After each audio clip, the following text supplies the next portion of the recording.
Assalamualaikum warahmatullahi wabarakatuh. Berjumpa lagi dengan AF19 channel yang selalu menemani Bapak Ibu atau teman-teman semua dalam belajar baik P3K maupun CPNS. Jangan lupa subscribe, like, share, dan selalu support channel ini agar saya semakin bersemangat untuk memberikan soal-soal P3K maupun CPNS. Jika Bapak Ibu mau request, silahkan tulis di kolom komentar. Nanti akan saya buatkan dan akan saya bahas di channel ini. Baik, langsung saja ke pembahasan soal nomor 1. Tumbuhan yang berkembang biak dengan tunas adventif adalah A. Cocor bebek, B. Pisang, C. Singkong, D. Stroberi, dan E. Mangga. Jawaban yang tepat adalah yang A. Cocor bebek. Jadi perkembangbiakan dengan tunas adventif daun terdapat pada tanaman cocor bebek, wijaya kusuma, lidah buaya, suku, cemara, kersen, kesemek, dan begonia pilomania. Soal selanjutnya, perhatikan pernyataan berikut. Yang pertama dikenal dengan planet bercincin, dan yang kedua merupakan raksasa gas, dan yang ketiga planet setelah sabuk asteroid, dan yang keempat merupakan planet terbesar. Nah, pernyataan sesuai dengan planet Jupiter ditunjukkan pada nomor A, 1, 2, dan 3, B, 1, 2, dan 4, C, 2, 3, dan 4, D, 2, dan 4, dan E, 1, dan 4. Ya, jawaban yang paling tepat adalah yang C, 2, 3, dan 4. Nah, jadi 5 fakta untuk planet Jupiter. Yang pertama yaitu planet terbesar di tata surya. Dan yang kedua memiliki jumlah satelit alami terbanyak di tata surya. Dan yang ketiga bisa dilihat langsung dengan mata telanjang. Dan yang keempat terdapat raksasa gas. Dan yang kelima merupakan planet setelah sabuk asteroid. Jadi yang paling cocok itu adalah yang 2, 3, dan 4. Soal selanjutnya, bagian dinamo sepeda pada gambar di samping ditunjukkan pada nomor 3 adalah A. Roda dinamo, B. As atau sumbu dinamo, C. Magnet, D. Kumparan, dan E. Inti besi. Nah, ini yang nomor 3. Jawaban yang paling tepat adalah yang C. Magnet. Jadi gambar nomor 1 ya, ini jadi gambar nomor 1 itu adalah roda dinamo. Dan yang kedua, nah ini itu adalah as sumbu dinamo. Nah, baru yang ketiga itu magnet, dan yang keempat inti besi. Nah, ini yang keempat inti besi, dan yang kelima ini adalah kumparan. Soal selanjutnya, Sumpah Pemuda adalah satu tonggak utama dalam sejarah pergerakan kemerdekaan Indonesia.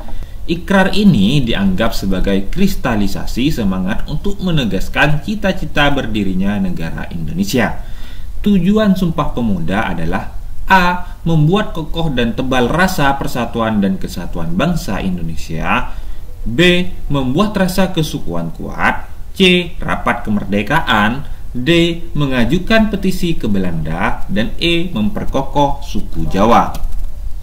Ya, jawaban yang paling tepat adalah yang A. Membuat kokoh dan tebal rasa persatuan dan kesatuan bangsa Indonesia. Nah, jadi tujuan dari Sumpah Pemuda ini diantaranya yang pertama, membangkitkan jiwa dan sikap nasionalisme pemuda-pemudi Indonesia dan seluruh rakyat Indonesia untuk melawan, mengusir, dan menentang para penjajah.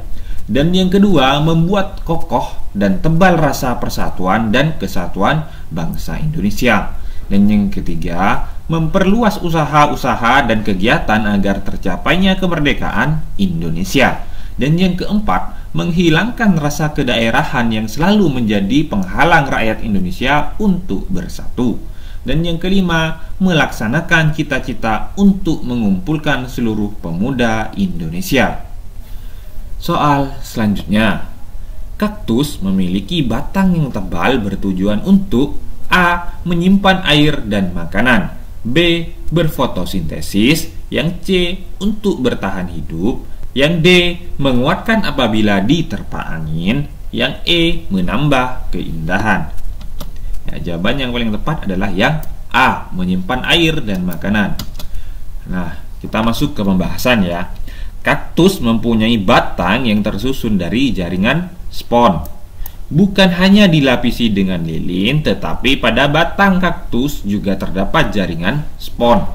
Batang kaktus ini mempunyai fungsi sebagai penyimpan cadangan air. Jadi, ketika hujan turun, batang kaktus ini akan menyerap air sebanyak mungkin dan menyimpannya.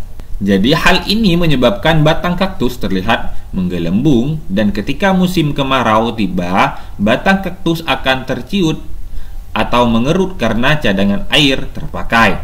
Selama 2 tahun musim kering atau kemarau, kandungan air yang ada di dalam batang kaktus masih bisa digunakan. Soal selanjutnya. Lagu Tanduk Maceng menceritakan kehidupan masyarakat Pulau Madura yang bekerja sebagai A. Seniman, B. Tukang bangunan, C. Pandai besi, D. Petani, dan E. Nelayan. Jawaban yang paling tepat adalah yang E. Nelayan. Jadi lagu daerah Tanduk Maceng merupakan salah satu lagu khas dari Madura. Lagu ini bermakna bahwa perjuangan orang Madura yang mayoritas nelayan. Soal selanjutnya.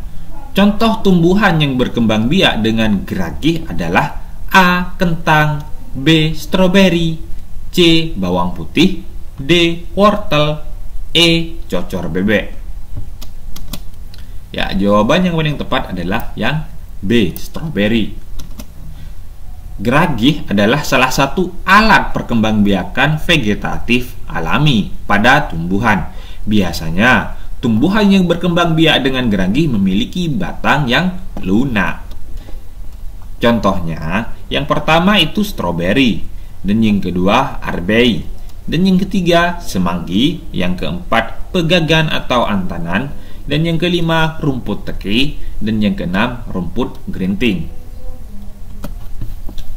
Soal selanjutnya. Makna dari alinea 3 pembukaan UUD 1945 adalah A. Pernyataan bangsa Indonesia bahwa penjajahan tidak sesuai dengan pri kemanusiaan dan pri keadilan.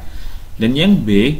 Memuat cita-cita negara Indonesia, yaitu merdeka, bersatu, berdaulat, adil, dan makmur. Dan yang C, kemerdekaan kita adalah berkat rahmat Allah yang Maha Kuasa. Dan yang D, tujuan negara Indonesia. Dan yang E, sistem pemerintahan negara, yaitu berdasarkan kedaulatan rakyat atau demokrasi. Jawaban yang paling tepat adalah yang C, kemerdekaan kita adalah berkat rahmat Allah yang Maha Kuasa.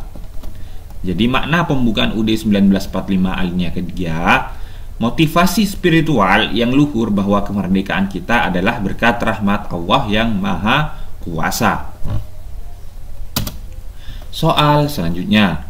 Peristiwa yang menyerupai prinsip percobaan menggosokkan penggaris plastik dengan rambut adalah A. Dinamo sepeda yang menghidupkan lampu, yang B. Lampu senter yang dihubungkan baterai, yang C. Televisi yang dipasangkan pada aliran listrik, yang D. Kelistrikan mobil dengan aki, dan E. Terjadinya petir. Jawaban yang paling tepat adalah yang E. Terjadinya petir. Kita masuk ke pembahasan. Listrik statis yaitu penggaris dikosokkan ke rambut dan petir. Sedangkan listrik dinamis, dinamo sepeda, lampu senter, televisi, dan lain-lain. Jadi jawaban yang paling tepat yang E. Soal selanjutnya. Urutan kejadian pemberontakan yang pernah terjadi pasca kemerdekaan Indonesia adalah A. PKI Madiun, RMS Maluku, G30S PKI. B. APRA, Kartosuwiryo, G30S PKI. C. PRRI, RMS Maluku, Permesta. D. RMS Maluku, Andi Aziz, dan Permesta. E. PKI Madiun, RMS Maluku, Andi Aziz. Ya, jawaban yang paling tepat adalah yang A, PKI Madiun, RMS Maluku, dan G30S PKI.